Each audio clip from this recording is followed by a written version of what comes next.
अस्सलाम वालेकुम स्टूडेंट्स। आज का जो लेक्चर है वो है जिंजिबरेसियाई फैमिली। जिंजिबरेसियाई फैमिली में दो प्लांट्स बहुत इंपॉर्टेंट हैं। इसके अलावा भी इसमें काफ़ी प्लांट्स हैं, लेकिन जो आपके सिलेबस में लिखे हुए हैं वो दो हैं, जिंजर एंड टर्मेरिक, कर्क्यूमा जिसे कहते हैं। तो इसके थोड़े से फीचर्स हम डिस्कस कर लेते हैं। जिंजिबरेसी भी जो फ्लावरिंग प्लांट फैमिली है और ये भी लार्जेस्ट फैमिली है, जिसके अंदर 52 जेनरा और आलमोस्ट 1300 स्पीशीज़ आते हैं। ये एरोमेटिक हर्ब्स होती हैं मोस्टली और तकरीबन हर क्लाइमेट में पाई जाती हैं, स्पेशली ड्राई सीज़न में। और इनकी हाइट बहुत कम होती है, 6 मीटर तक होती है, ज़्यादा नहीं होती। और इसमें से मोस्टली ऐसे प्लांट्स होते हैं जो एपीफाइटिक होते हैं, यानी कि उनको उनकी एरियल रूट्स होती है, लेकिन बहुत कम डायामीटर की होती है, बहुत कम लेंथ की होती है, और उनको अपनी सपोर्ट के लिए किसी न किसी प्लांट की ज़रूरत होती है। इसी तरह इस फैमिली के जो लीव्स हैं वो आपस में जो है वो एक शीट या रोल अप होकर रहते हैं, रोल्ड फॉर्म में रहते हैं। इसी तरह इसके टेक्सचर और कलर जो है वो डिफर होता है पेटल्स का। और इसके जो फ्लावर हैं वो आपस में स्पाइरल या क्लस्टर की फॉर्म में कोन लाइक जो है वो अरेंज होते हैं। इस फैमिली के जो फ्लावर हैं वो ऑर्चिड लाइक होते हैं, क्योंकि इनके में एक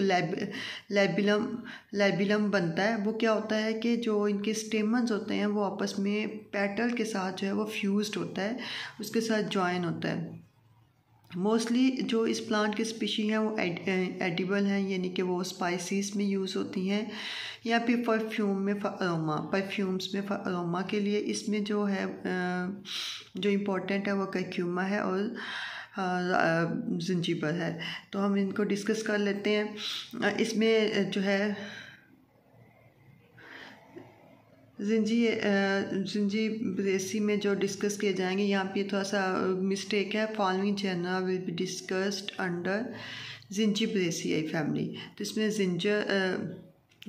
जिंजिबर और कर्क्यूमा है। तो जिंजिबर जो है वो जिंजिबर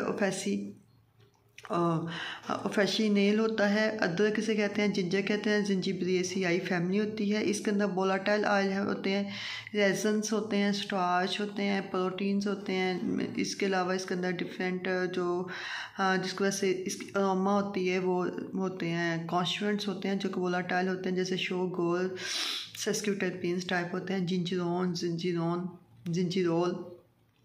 यूजेस देखें तो ये कॉम्बिनेटिव है। आपको भी पता है ये कॉन्डिमेंट्स में यूज़ होता है, फ्लेवरेंट भी है, एरोमेटिक भी है, स्टिमुलेंट भी है, स्टमकिक भी है। और जो इसका ऑयल होता है वो माउथ वॉश और बेवरेजेस में as a flavouring agent use होता है। इसके अलावा ये ड्रॉप्सी जो है, कोलपान जिसे हम कहते हैं, ड्रॉप्सी जो है,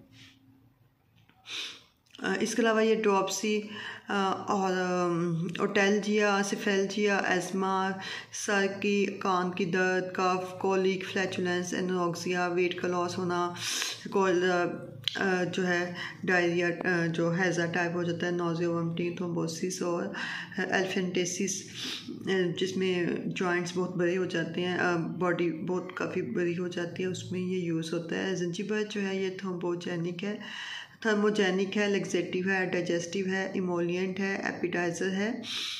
इसके अलावा ये स्टिमुलेंट है, लुब्रिफिकेंट भी है और एप्सोडाइजिक भी है, एक्सपेक्टोरेंट है, एंटी हेलमेंथिक है, कार्बोनेटिव है, एनोडाइन है, पेन किलर के लिए यूज़ करते हैं और यूज़फुल है एनोरेक्सिया में और इन्फ्लेमेशन में। इसकी टॉक्सिसिटी तो नहीं होती, लेकिन चूँकि ये थ्रोम्बोक्सिन सिंथेस का इनहिबिटर है तो इसकी वजह से पॉसिबल है कि ब्लीडिंग और ब्रूजिंग के चांस हो जाएं अगर हम इसको जो है एंटीकोगुलेंट ड्रग के साथ या प्लेटलेट इनहिबिटिंग ड्रग के साथ कंबाइन करें। सेकेंड ड्रग है कर्क्यूमा। तो कर्क्यूमा जो है वो टर्मेरिक होती है, हल्दी को कहते हैं। कर्क्यूमा लौंगा होता है, इसमें कर्क्यूमिनाइड्स बहुत ज़्यादा प्रेजेंट होते हैं। इसकी भी राइजोम और ट्यूबर्स यूज़ करते हैं। इसमें कलर भी बहुत ज़्यादा प्रेजेंट होता है, कलरिंग मैटर भी प्रेजेंट होता है। इसके अलावा इसके अंदर सेस्क्यूटरपीन्स प्रेजेंट होते हैं, अल्कोहल, कीटोन्स, टर्मेरिन, कार्बिनोल, सिनियोल, बोर्नियल, इसके अलावा ग्लूकोज, स्टार्च और इस तरह से ग्रेन्स भी होते हैं। ये भी कार्मिनेटिव है, एरोमेटिक है, एंटीबायोटिक है, ब्लड को प्यूरिफाई करती है, स्टिमुलेंट है। इसके अलावा अर्थराइटिक, इन्फ्लेमेशन, डायबिटीज़, एंटीलिपिडेमिक, कार्मिनेटिव और डाइजेस्टेंट, एंटीफर्टिलिटी के लिए यूज़ होती है। इसके अलावा इसको जो है डिफरेंट इन्फेक्शंस में यूज़ करते हैं, कंजक्टिवाइटिस में, जैसे आई का, breast cancer, menstrual pain, liver disease में, और ये प्रोड्यूस करते हैं कोलोराइटिक और कोलोगोग एक्शन। टॉक्सिटी इसकी कोई नहीं है, लेकिन इसको अगर बहुत लॉन्ग टर्म के लिए यूज़ करते हैं तो इससे GIT जो है अपसेट हो सकता है और बर्न्स की कैफियत हो सकते हैं या पेप्टिक अल्सर के चांस हो सकते हैं। तो क्लास बस यही थी, ये छोटी सी एक फैमिली थी, मैंने कहा ये भी आपको डिस्कस कर दें। समटाइम इसके भी प्लांट आ जाते हैं या ऑर्गेनोलेप्टिक वैल्यूएशन में पूछे जाते हैं, तो इसलिए मैंने इसको डिस्क्राइब कर दिया। मिलते हैं नई वीडियो में। अल्लाह हाफिज़।